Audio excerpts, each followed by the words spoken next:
जय माँ विंध्यवासिनी। आज मैं आप लोगों को श्रीमद् देवी भागवत के प्रसंग में राजा सुद्युम्न की कथा का वर्णन करूंगा। ओ जय माँ दुर्गा जय माँ तारा दयामयी कल्याण करो। जय माँ दुर्गा जय माँ तारा दयामयी कल्याण करो। जय माँ दुर्गा जय माँ तारा दयामयी कल्याण करो। ओम भानु सहस्रकांति मरुण क्षौमां शिरो मालिकां रक्तालेप्त पयोधरां जपवटीं विद्यामभीतिं वरम् हस्ताब्जैर्दधतीं त्रिनेत्रविलसत् वक्तारविन्दश्रियं देवीं बद्धहिमांशुरत्नमुकुटां वन्दे रवीन्द्रस्थिताम्। विन्ध्यस्थां विन्ध्यनिलयां विन्ध्यपर्वतवासिनीं योगिनीं योगमायां त्वां चण्डिकां प्रणमाम्यहं माता विन्ध्यवासिन्यै नमः। सूत उवाच अथेतिहा समन्वयच्च श्रीरुध्वं मुनिसत्तमाः देवी भागवतस्यास्य महात्म्यं यत्र गीयते। सूत जी बोले, हे मुनिवरों, अब आप लोग एक और इतिहास सुनिए जिसमें श्रीमद् देवी भागवत के महात्म का वर्णन किया गया है। एकदा कुंभयोनिस्तु लोपामुद्रापतिर्मुनिः गत्वा कुमार मभ्यर्च प्रपक्ष विविधा कथा। एक बार कुंभयोनि लोपामुद्रापति मुनि अगस्त ने कुमार कार्तिकेय के पास जा करके उनकी भली भांति पूजा की तथा उनसे विविध प्रकार की बातें पूछी। स तस्मै भगवान स्कंध कथयामास भूरिशः दान तीर्थ व्रतादीनां महात्म्यो पचिता कथा। वाराणस्याश्च महात्म्यं मणिकर्णिभिः भवं तथा गंगायाश्चापि तीर्थानां वर्णितम बहुविस्तरम। भगवान कार्तिकेय ने दान तीर्थ व्रत के महात्म से परिपूर्ण अनेक कथाओं का वर्णन किया। वाराणसी, मणिकर्णिका, गंगा तथा अनेक तीर्थों के महात्म का विस्तार पूर्वक वर्णन किया। श्रुत्वाथ स मुनिः प्रीतः कुमारं भूरि वर्चसं पुनः प्रपक्ष लोकानां हितार्थम कुंभ संभवः। उसे सुनकर अगस्त मुनि बहुत प्रसन्न हुए और उन्होंने महातेज संपन्न कार्तिकेय से लोक कल्याण के लिए पुनः पूछा। अगस्त उवाच भगवनस्तारकाराते देवी भागवतस्य तु महात्म्यं श्रवणे तस्य विधिं चापि वद प्रभो। अगस्त बोले, हे तारक रिपु, हे भगवान, हे प्रभु, आप मुझे देवी भागवत महात्म तथा उसके श्रवण की विधि बतावें। देवी भागवतम नाम पुराणम परमोत्तमम त्रैलोक्य जननी साक्षात गीयते यत्र शाश्वती। श्रीमद् देवी भागवत नामक पुराण सभी पुराणों में अति उत्तम है, अति श्रेष्ठ है, जिसमें तीनों लोकों की जननी साक्षात सनातनी भगवती माता जगदम्बा की महिमा गाई गई है। स्कंद उवाच श्री भागवत महात्म्यम को वक्तुं विस्तराक्षमः शृणु संक्षेपतोष ब्राह्मण कथयिष्यामि साम्प्रतम। जो शाश्वती कार्तिकेय जी बोले कि श्रीमद् देवी भागवत के महात्म को विस्तार पूर्वक कहने में कौन सक्षम है। अतः मैं इस कथा को संक्षेप में कह रहा हूं, आप उसको सुनिए। या नित्या सच्चिदानंद स्वरूपिणी जगदम्बिका साक्षात समाश्रिता यत्र भुक्ति मुक्ति प्रदायिनी, जो शाश्वत सच्चिदानंद स्वरूपा जगदम्बिका भोग और मोक्ष को प्रदान करने वाली माता इस देवी भाग महात्म पुराण में स्वयं समाहित हैं और हमेशा इस पुराण में विराजमान रहती हैं। अतस्तद वांगमयी मूर्ति देवी भागवते मुने पठनाक्ष वणाद्यस्य न किंचिदीह दुर्लभम।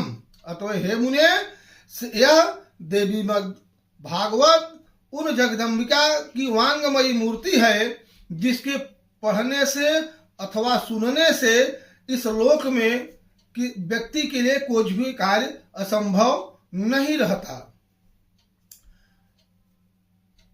आसीद विवस्वतः पुत्र श्राद्धदेव इति श्रुतः सोनपत्यो करोदिष्टिम वसिष्ठा नुमतो नृपः। विवस्वान को एक पुत्र हुए जो श्राद्धदेव के नाम से प्रसिद्ध हुए। पुत्र न होने के कारण राजा श्राद्धदेव ने महर्षि वशिष्ठ जी के कहने पर पुत्र प्राप्ति का यज्ञ किया। होतारम प्रार्थयामास श्रद्धात दैतामनो कन्या भवतु मे ब्रह्मस् तथोपायो विधीयताम। अतः तत्पश्चात मनु श्राद्धदेव की पत्नी श्रद्धा ने यज्ञ होता से प्रार्थना किया कि हे ब्राह्मण, आप कोई ऐसा उपाय करें जिससे मुझे कन्या की प्राप्ति हो। मनसा चिंतन होता कन्या मेवा जुहोद्भवी ततस्तद वै विचारेण कन्येला नाम चाभवत। होता ने मन में संकल्प करके आहुति डाली और उसके विपरीत फलस्वरूप एक कन्या उत्पन्न हुई जिसका नाम इला रखा गया। अथ राजा सुताम दृष्ट्वा प्रोवाच विमना गुरम कथम संकल्प सम्यमिह जातम प्रभो तव।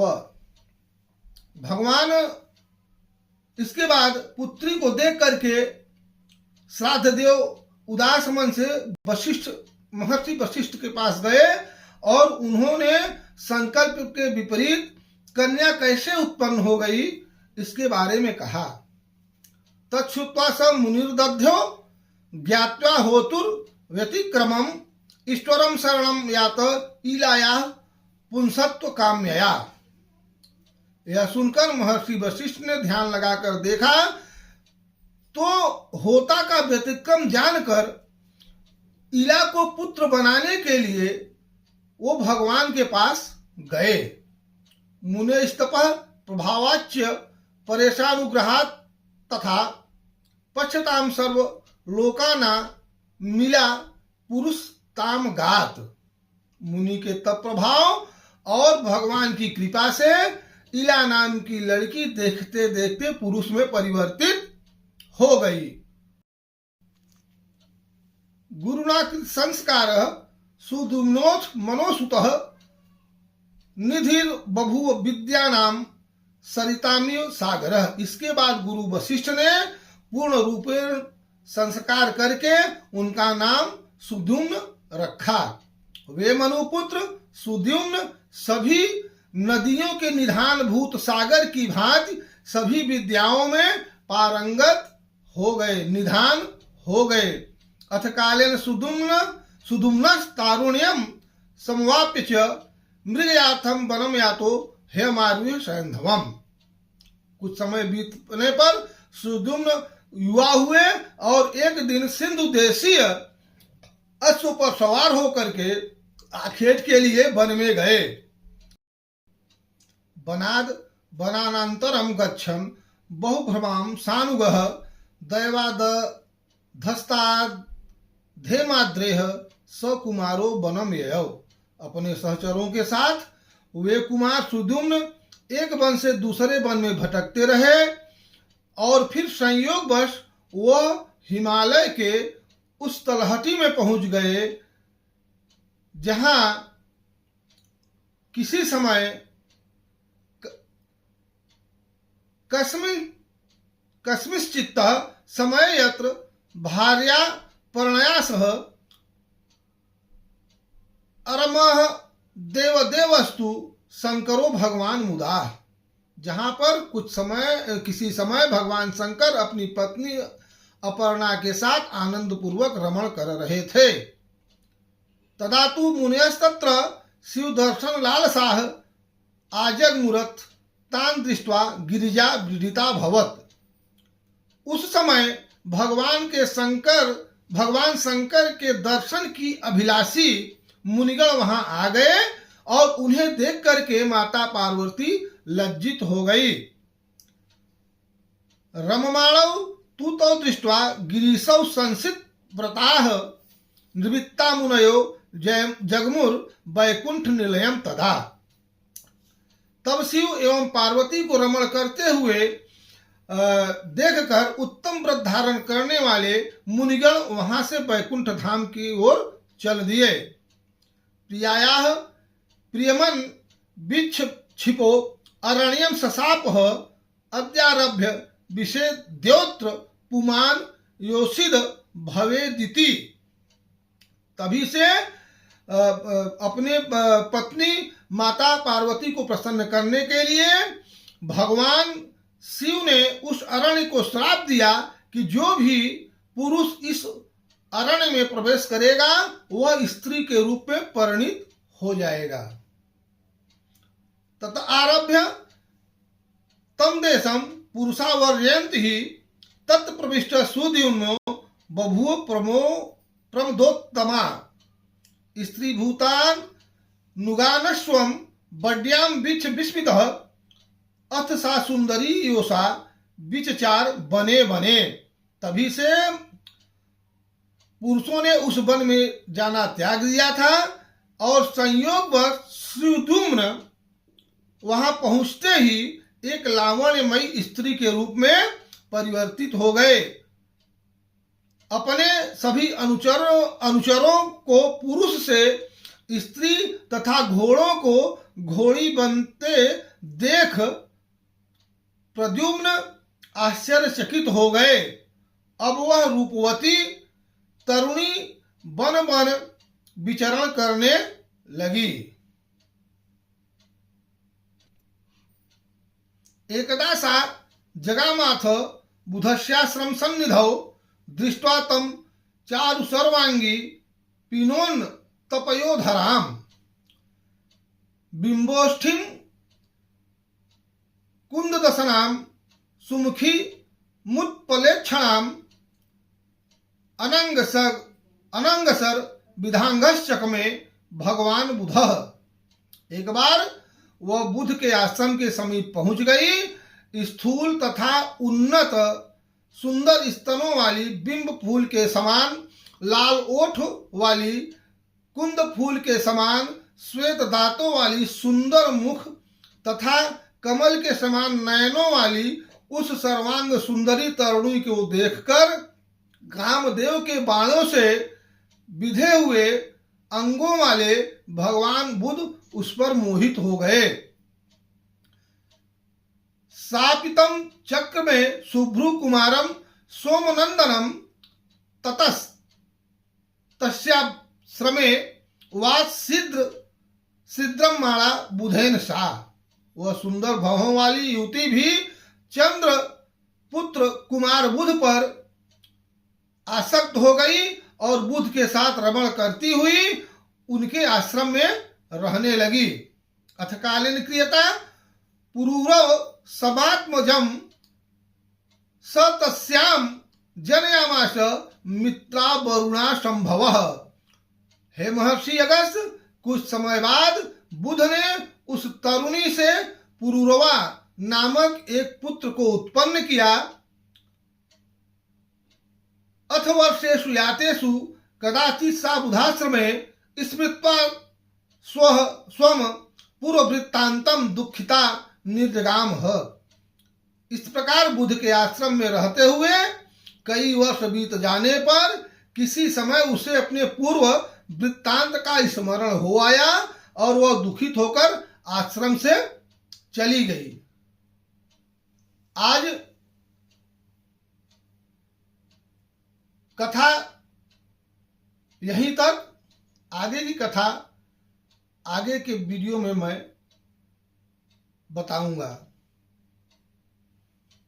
जय मां दुर्गा, जय मां तारा, दयामयी कल्याण करो। जय मां दुर्गा, जय मां तारा, दयामयी कल्याण करो।